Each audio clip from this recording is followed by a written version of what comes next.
नलबारि गेवलां गेलेग्रा फोथाराव जागायबाय खुंगा 30 बड'फा इउएन ब्रह्म गल्ड काप बादायलायनाया। अदालगुरि जिल्ला दुलाराय बर' फरायसा आफाद आरो अदालगुरि जिल्ला गेलेमु गौथुमनि जथायै बानजायनायाव गुबुन बोसोरफोरनि बादिनो देग्लायबो मोनसे गाब गोनां हाबाफारिनि गेजेरजों अदालगुरि सहरनि सानजा फारसे थानाय डायमन्ड इंराजि फरायसालि साखाथि नलबारि गेवलां गेलेग्रा फोथाराव मैयानिफ्राय जागायजेनबाय खुंगा 30 अल इंडिया बड'फा इउएन ब्रह्म गल्ड काप फुटबल टुर्नामेन्टआ।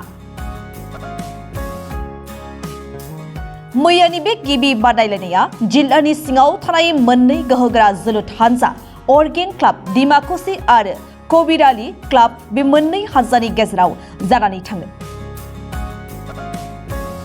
मख'नो गोनांदि बिटिआरनि मावफुं सोद्रोमा डक्टर नीलुत स्वर्गियारिया बेखेवना होलांनाय मैयानि बे गिबि बादायलायनायाव अर्गें क्लाब डिमाकुसिया कबिराली क्लाबखौ 2-1 गलनि फारागथिजों फेजेननानै नैथि राउन्डनि मासियाव जायगा आवग्रिनो हायो।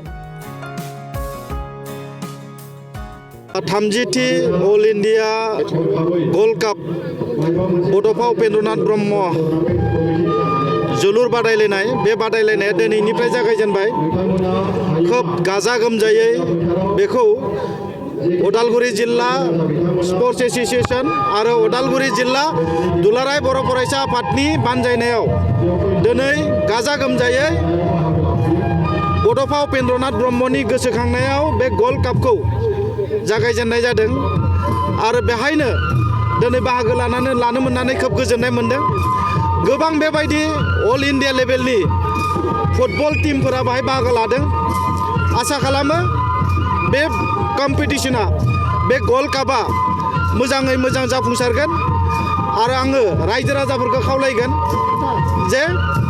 नैबे गेलेनायखौ जाहाथे रायजो राजाफोरा लैहोर लैहोर फैनानै नायफैयो। खोब मोजां मोनसे बियो अल इंडिया लेभेलनि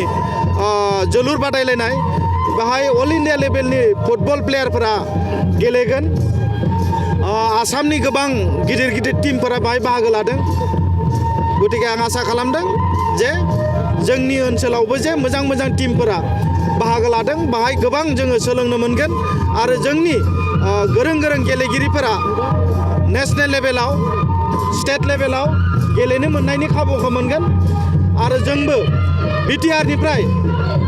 बड'लेण्ड एफसि मोनसे जों जिहेतु मोनसे फुटबल टीम बानायदों। बेबायदि गेलेनायनिफ्राय मोजां मोजां प्लेयारफोरखौ जोङो बासिनानै बड'लेण्ड एफसिआव जोङो लानो थाखाय बेबायदि माखासे प्लेयार जों नागिरबाय थादों। गतिके आसा खालामो मोजां मोजां प्लेयार आरो नैबे अल इंडिया लेभेलनि 30थि जि बड'फा उपेन्द्रनाथ ब्रह्मनि गोसोखांनायाव फुटबल टुर्नामेन्ट होनाय बेयो मोजाङै जाफुंसारगोन आं बेखौ मिजिंथियो। जिहेतु मोनसे खेला खुंनो थाखाय गोबां रांखावरिनि गोनां जायो। बिटिआर सरकारा माबायदि बे नैबे खेलानि थाखाय रांखावथिनि थाखाय बिटिआर सरकारा दासिम बिनि मुङाव 3 लाख थाखाखौ फिक्स खालामनाय जादों आरो उननि समफोराव बे रांखौ जोङो बारायनायनि मोनसे सिन्था सरसा आरो सावरायनायनि गोनांथि दङ। जों बेखौ मिजिंथियो खारन मोनसे खेला होनोब्ला गोबां थाखा फैसानि प्रयोजन जायो। बे 3 लाखजोंल' बे खेलाखौ फाथिनो हाया। बेखायनो उननि समाव बेनि थाखाय सावरायनायनि गेजेरजों बेखौ राहा लानायनि मोनसे बेबस्था लानाय जागोन। उदालगुरि जिल्ला दुलाराय बर' फरायसा आफाद लोगोसे उदालगुरि जिल्ला गेलेमु आफाद स्पर्ट्स एसोसिएशन जथायै खुंजानाय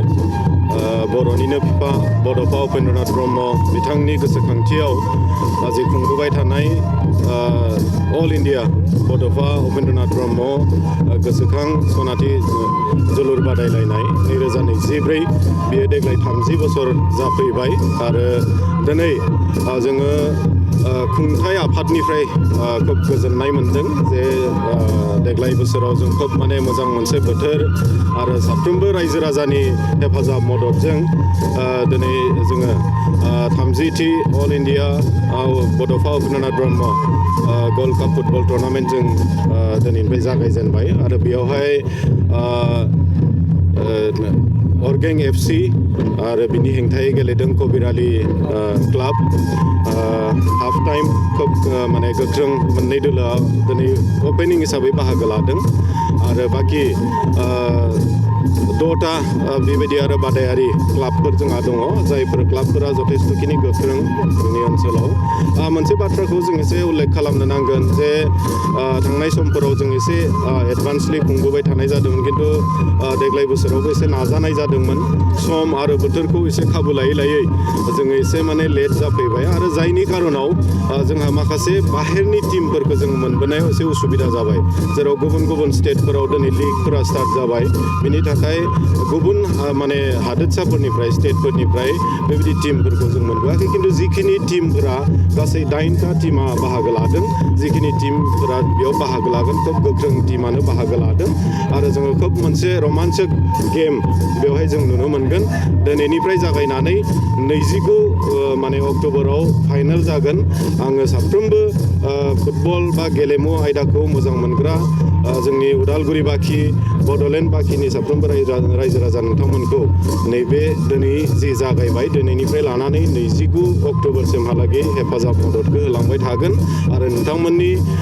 बाहागो लाफैनाय नायनो फैनाय हेफाजाब मददानो जोंखौ अरायसम थुलुंगाखांनायखौ होगोन आरो बिनि गेजेरजों बड'फा उपेन्द्रनाथ ब्रह्मनि जि फिल'सफि बिथांनि जि सानस्रि बेखौ जोङो अराय गोथाङै लाखिलांनो हागोन गोसोखांलायनानै बेखौ जाफुंसार होनायनि मोनसे लामायाव जों आवगायलांनो हागोन बेखौनो मिजिंथिदों